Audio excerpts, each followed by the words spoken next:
জঙ্গলমহলের অরণ্য সুন্দরী ঝাড়গ্রাম, আর সেই ঝাড়গ্রাম শহরের বুকে রয়েছে ৮টি পার্ক। তার মধ্যে উল্লেখযোগ্য ৩টি পার্ক বড়।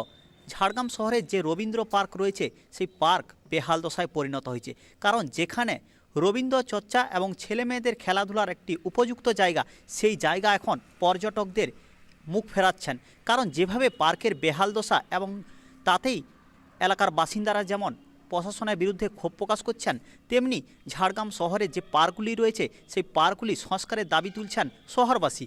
ঝাড়গ্রামের যেসব পার্কগুলি রয়েছে সেই পার্কগুলি পরিচর্যার অভাবে নষ্ট হতে বসেছে। বেশিরভাগ পার্ক দিনের পর দিন মদের আতুর ঘরে পরিণত হচ্ছে। আজ হয়নি, আমরা দেখেছি যে সামনে ঝাড়গ্রাম মিউনিসিপ্যালিটির আন্ডারে আমাদের যে রবীন্দ্র পার্ক, সেই রবীন্দ্র পার্কের কোনো রকম মেনটেনেন্স হয় না। আজকে রবীন্দ্র পার্ক এত সুন্দর শহরের মাঝে একটা পার্ক, সেই পার্কটা আজকে আবর্জনায় ভর্তি হয়ে আছে।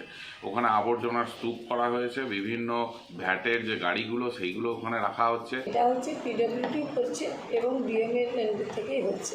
ডিএম সাহেব এই ব্যাপারটা জানেন, কারণ ওনারা বিভিন্ন দপ্তরের আধিকারিকদের নিয়ে তো মিটিং হয়েছে। তো কাউন্সিলররা যে কাউন্সিলরদের করছে, 4 জন কাউন্সিলর, তাদেরকে নিয়েও আলোচনা হয়েছে।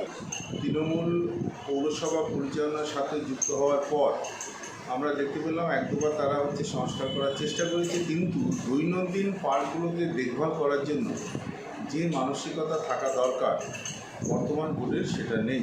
প্রতিনিয়ত পার্কের যে বেহাল দশা, তাতেই প্রশাসনের বিরুদ্ধে যেমন ক্ষোভ প্রকাশ করছে, অপরদিকে পার্ক চত্বর থেকে ছড়াচ্ছে দুর্গন্ধ। শহরের মানুষজন নাজেহাল, কারণ পার্কের চত্বরে যেভাবে আবর্জনা ফেলা হচ্ছে তাতেই পার্কগুলি দেখে মনে হয় যেমন আবর্জনার স্তূপ। আমার শহর ঝাড়গ্রাম থেকে অরূপ ঘোষ, কলকাতা টিভি।